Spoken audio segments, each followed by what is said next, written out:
basa-basi satupun untuk nyekolahin gue. Ya lagi-lagi karena gue cuma anak adopsi. Tapi nggak masalah kok, mereka tetap sayang sama gue. Gue dan Kak Ica sebenarnya itu nggak boleh sekamar. Mama sering kali marahin gue, tapi Kak Ica selalu ngelindungin dan mohon ke mama untuk biarin gue sekamar sama Kak Ica. Papa akhirnya ngizinin dengan syarat gue nggak boleh satu kasur. Jadi Kak Ica nyiapin gue semacam alas kardus untuk tidur di samping kasurnya, dan disitulah gue tidur dengan nyenyak. Banyak detail cerita yang bisa gue ceritain di sini karena memori gue bener-bener sepenuhnya pulih. Gue inget papa tuh nggak begitu sayang sama gue, dan papa nih galak banget, tapi cuma sama gue, nggak dengan Kak Ica. Gue sadar kalau papa itu galak ketika dulu gue kalau pipis sering ngompol, entah di ruang tamu, di ruang makan, bahkan di tempat tidur. Dan setiap gue ngompol, pasti papa teriak dan mukul gue. Pukulannya nggak begitu keras kok, didikannya terbukti karena ketika gue agak besar, gue udah nggak pernah ngompol lagi dan selalu ke kamar mandi. Udah 5 tahun sejak gue pertama kali diangkat. Kak Ica udah kelas 6 SD dan siap untuk ngelanjutin ke SMP. Keseharian kita cukup sederhana. Bangun tidur, makan, mama, papa, Kak Ica berangkat. Gue di rumah jagain rumah kesayangan kita. Suatu hari apa itu ya? Gue nggak begitu ngerti sama hari. Yang jelas dalam seminggu mereka bertiga selalu pergi ibadah dan pulangnya malam. Gue lagi merenung di depan jendela nungguin Kak Ica pulang karena gue udah kangen banget sama dia. Enggak lama setelah itu, gue tertidur. Tok tok tok.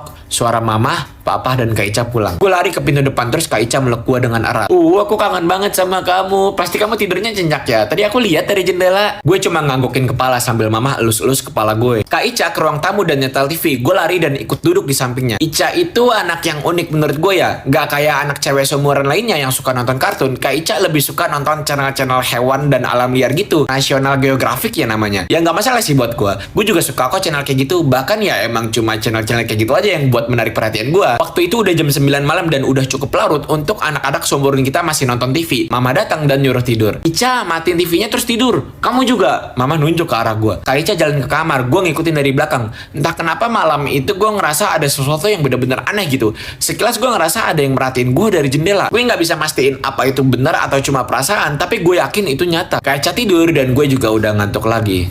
Brak, gubrak. Ada suara yang gue dengar dari ruang tamu. Mata gue masih merem dan gue belum sadar apa-apa. Tiba-tiba mama teriak, "Tolong, ada yang masuk rumah." Gue terbangun dalam keadaan kaget. Gue bangunin Kak Ica sambil goyang-goyangin badan beratnya. Kak Ica bangun dan kita berdua lari ke sumber suara yang ternyata dari dalam kamar mama. Dan disitulah mama dan papa tergeletak kaku tak dikelilingi kubangan kental. Mata gue nggak bisa gue kedipkan saking paniknya gue. Ada seseorang yang gue nggak begitu bisa deskripsiin dengan jelas. Badannya nggak begitu besar. Dia pakai pakaian tertutup yang kayaknya itu hoodie. Tangan kanannya pegang besar yang terlalu.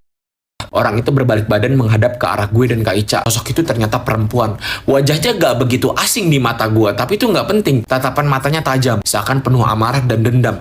Anehnya, orang itu sama sekali gak ngincar gue. Dia berjalan dengan seramnya mendekati gue dan Kak Ica. Gue suruh Kak Ica lari dan biar gue aja yang halangi dia. Tapi anehnya dia melewati gue. Seakan-akan gue bukan targetnya, melainkan Kak Ica. Kak Ica lari ke